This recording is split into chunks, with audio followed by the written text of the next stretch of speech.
Testing of Hyundai HGN12 ACB. The basic settings will be set by the customer. For testing, we add a 220 volt AC power supply. We trip the breaker manually.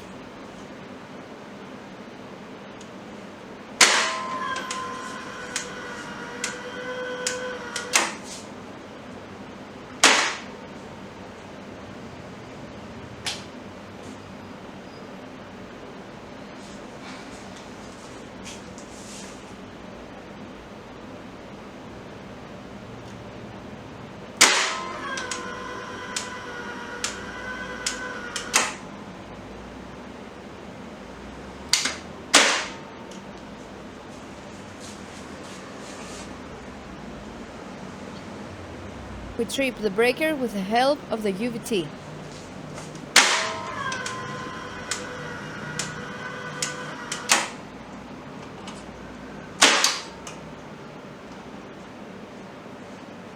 We perform a short time delay or instantaneous test, and we see that the breaker trips almost instantly.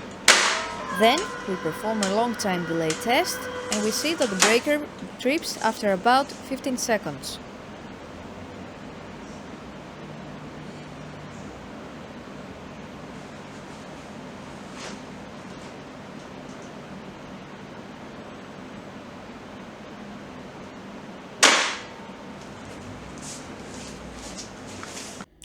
It is now clear that the air circuit breaker is working successfully and is ready to be delivered to the customer.